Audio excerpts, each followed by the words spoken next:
নমস্কার বন্ধুরা, আমার সবুজ মাটির গল্পে তোমাদের সবাইকে স্বাগত। তো আজকে মাঠে চলে এসেছি, কিছু শাকসবজি নেব এবং সেগুলো রান্না করব। চলো তোমাদেরকে দেখাই। এখন তো 12 মাসই আমরা ওলকপি ফুলকপি চাইলে পাই, কিন্তু এটাই অ্যাকচুয়ালি সিজন, ওলকপি বলো ফুলকপি বলো এগুলো হওয়ার। তো নিজের হাতে গাছ ফলিয়ে সেখান থেকে ফল খাওয়ার মজাটাই আলাদা। তবে যারা শহরে থাকেন এবং দূরে বিদেশমুখী হয়ে থাকেন তাদের দ্বারা তো সম্ভব নয়।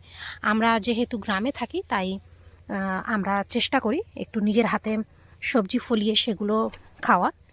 তো আজকেই এগুলো গোড়া বাঁধা হয়েছে, মানে গোড়া বাঁধা বলতে গাছের গোড়ায় এই মাটিগুলো ভালোভাবে দিলে তবেই সবজিটা ভালোভাবে বসে। এই যে বাগানে এসেছি, কিছু শাক নিয়ে যাব, রান্না হবে। কি শাক নেব আজকে? আপাতত ধুলুলটা তুলি, তারপর দেখছি। সর্ষের শাকগুলো বড় হয়ে গেছে। আর শাক কি খাবে আজকে? কলমি শাক খাবো।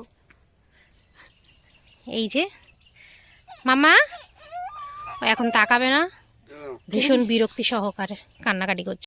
অনেক সকালে যেহেতু বাগানে এসেছি, এখনো পর্যন্ত শিশির লেগে আছে প্রত্যেকটা। দেখো প্রত্যেকটা শাকে এখনও এতটা করে শিশির লেগে আছে। আর এই যে টুকে নেওয়া হচ্ছে শাকগুলো, না টুকে নিলে বা কেটে না নিলে এগুলো ফ্যাংড়া ছাড়বে না, আরও ভরা হয়ে যাবে। যদি আমরা এরকমভাবে টুকে নিই তাহলে আরও ভর্তি হয়ে যাবে। এই যে নিয়ে নিয়েছি ধুদুল, দেখা যাক এটা দিয়ে কী করা যায়। চলে এসছে কালারফুল টিফিন। কে কে ভালোবাসো? এখানে সিমরান জোগাড় করছে খাবারের, খেতে হবে। এখানে আরেকজন বসে আছে। কে মা, ভালোবাসো তো খেতে? হ্যাঁ, জোরে বলতে হবে হ্যাঁ কি না। হ্যাঁ ভালোবাসি। এই যে শাক ভাজা চলছে, তার মধ্যে শুধু শাক ভাজলে তো হবে না, পেটেও কিছু দিতে হবে। খাবার চলে এসছে, আর ওদিকে আমার সৃষ্টি সোনা কাঁদছে। চলো খাওয়া দাওয়া করে নিই, আর চলে এসো কে কে খাবে, কে কে ভালোবাসো। আজকে এইখানে রান্না হবে নাকি?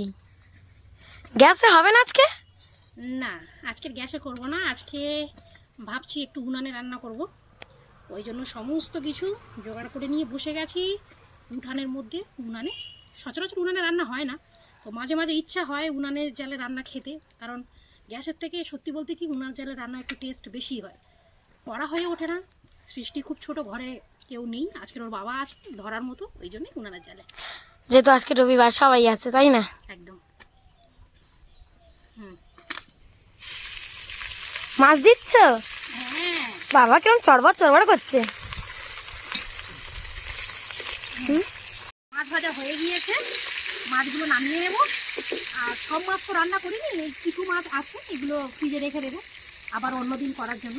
তুই চোখ গরম করছো কেন? আরে ধোয়ার জন্য, ওই জন্য। ও বা কি সুন্দর লাল লাল হয়েছে। তো ওই তেলেই দিয়ে দিচ্ছি প্রথমে একটু 5 ফোড়ন আর পেঁয়াজ। আজকের মাছের তরকারি করবো কচু আলু দিয়ে। মাছের তরকারি ভালো লাগে, জ্যান্ত মাছের তরকারিতে কচু আলু দিয়ে।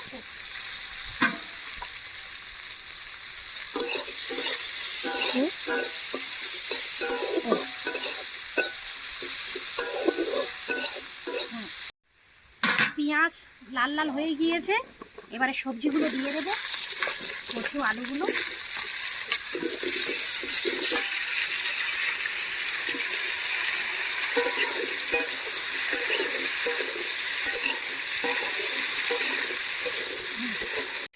দিয়ে দিলাম লবণ,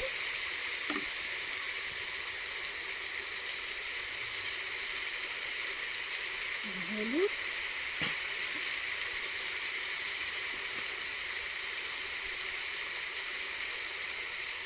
আর একটু লঙ্কা।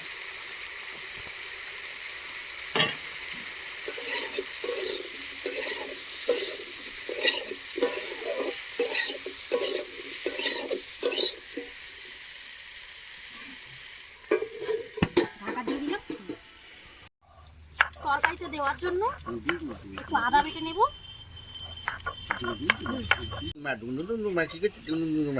কি করছো মাম্মা?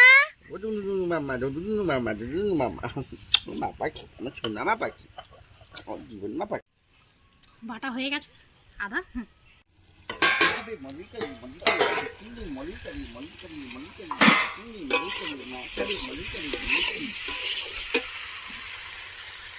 আদা বাটাটা দিয়ে দেবো।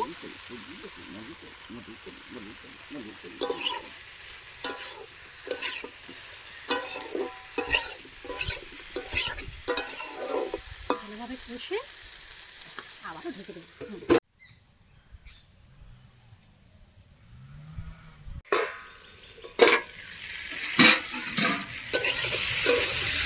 আদা বাটা দিয়ে ভালোভাবে কষিয়ে নেওয়া হয়ে দিয়েছে, এবার জল ঢেলে দেবো।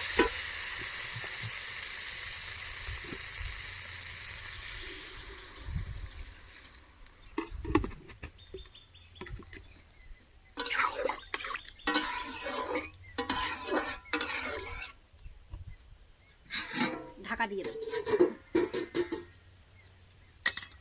দেখে দিয়েছিস? মা স্নান হয়ে গিয়েছে, ভাত খাবে তো। ও বাবা, মাম্মা দেখছে, দেখো সোনা মা বাবাইয়ের কাছে বসে আছে কে? সোনা বাচ্চা। এখানে নিয়ে নিয়েছি গোটা জিরে আর রাঁধুনি, এটা বেটে তরকারিতে দেবো। সোনা পাখি আমার দৃষ্টি সোনা পাখি ঠিক করে থাকে। মামা দেখছো, তুমি কবে আমার একটু মশলা বেটে দেবে মা? আমি রান্না করব। হ্যাঁ দেবেও বলেছি। চলে এসো, চলে এসো মা, খুব কষ্ট আমার।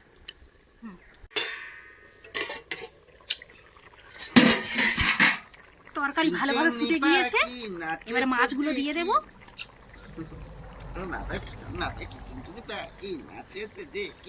আর কটা দিন দেরি আছে, সৃষ্টি খাবে খাবে খাবে একদম।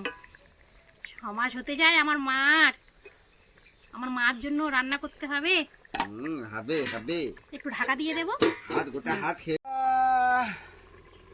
দৃষ্টি করো না, দৃষ্টি করো না।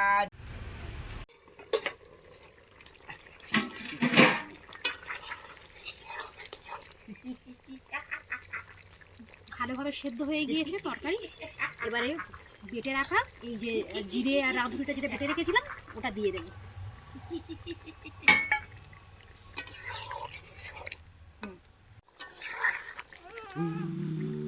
হয়ে গিয়েছে তরকারিটা, এবার নামিয়ে নেব। একটু জিরে আর ওই রাঁধুনি বেটে দিয়ে ফুটিয়ে নিয়ে নামিয়ে নেব।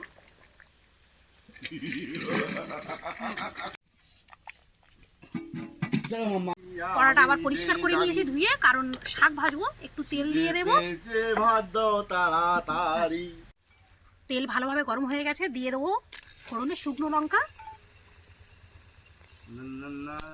আর একটু রসুন ছেঁচে নেওয়া, কারণ শাক ভাজায় রসুন দিলে খুব ভালো লাগে খেতে। দিয়ে দেবো পেঁয়াজ কুচি। এদিকে আমার কর্তমশাই গান ধরেছে, কারণ খিদে পেয়ে গেছে ওদের। আর পেঁয়াজ খুব লাল লাল করবো না, কারণ শাক ভাজবো তো, ভাজতে ভাজতে এমনি হয়ে যাবে। শাক দিয়ে দেবো। আমি যেহেতু গ্যাসে রান্না করি, তাই উনানে রান্না করাটা খুব একটা হয় না। আর এই উনানটা খুব শখ করে বানিয়ে দিয়ে গেছিলো আমার শাশুড়ি মা। আরেকটা উনান ছিল, সেটা ভেঙে গিয়েছে।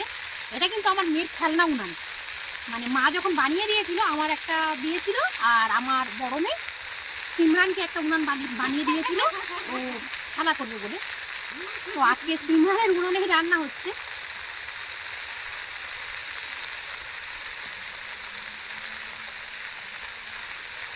শাকগুলো দেওয়া হয়ে গিয়েছে। আরে কতদিন পরে শাক ভাজা খাবো। একটু অল্প করে দিয়ে দেবো লবণ, আর দিয়ে দেবো হলুদের গুঁড়ো। হরিদ্রা হরিদ্রা।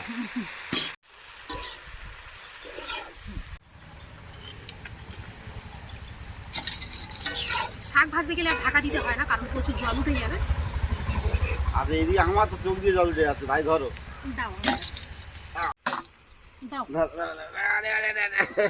সোনা সোনা পাখি রান্না করবে নাকি তুমি? তুমি কি মামামের সাথে রান্না করবে সোনা বাচ্চা?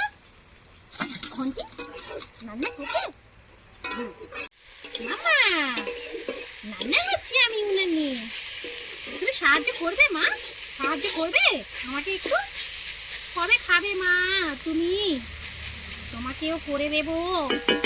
বেশি বেশি সবজি খেতে হবে কিন্তু মা, দিদির মতো কম সবজি খেলে হবে না আমার ছোলা মা।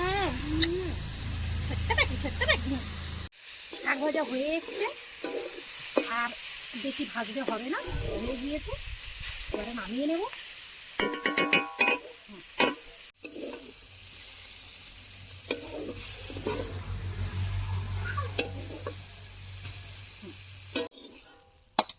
শাক ভাজা তোলা হয়ে গিয়েছে, আজকের বাইরেই খাবো। চলো জায়গাটা একটু পরিষ্কার করে নিয়ে বাইরে খাবো। দেখা হচ্ছে। রেডি হয়ে বসে গেছে খেতে সিমরান আর ওর বাবা। সিমি কেমন লাগছে বাইরে খেতে? খুব ভালো লাগছে। শীতকালে তো ভালো লাগবেই। রোদে খেতে ভালো লাগে।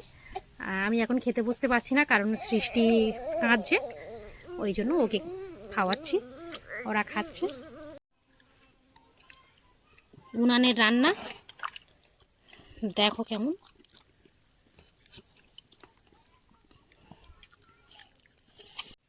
কি গো কেমন হয়েছে? ভালো লেগেছে সত্যি সত্যি? সিমি খেয়ে বল কেমন হয়েছে? হ্যাপি? ভালো লেগেছে? ভালো লাগে। ওই লঙ্কা খাচ্ছি। কচুর তরকারি এমনি সত্যি ভালো লাগে বলো, মাছ দিয়ে কচু, জ্যান্ত আর মাছের কচুটা তরকারি। ঘেঁটে গিয়েছে, হেভি লাগছে এই জন্য। বন্ধুরা আমিও খেতে বসে পড়েছি, আর সৃষ্টি এখানে ঘুমিয়ে পড়েছে কোলে, ওকে নিয়েই খাবো। যদি ভিডিও ভালো লেগে থাকে তাহলে সাবস্ক্রাইব করে পাশে থাকবে, আর অবশ্যই লাইক কমেন্ট তো করবেই, তোমাদের মতামত খুবই গুরুত্বপূর্ণ আমার জন্য। যদি কোনো ভুলও হয়ে থাকে তাহলে নিজে গুণে মাফ করে দিও।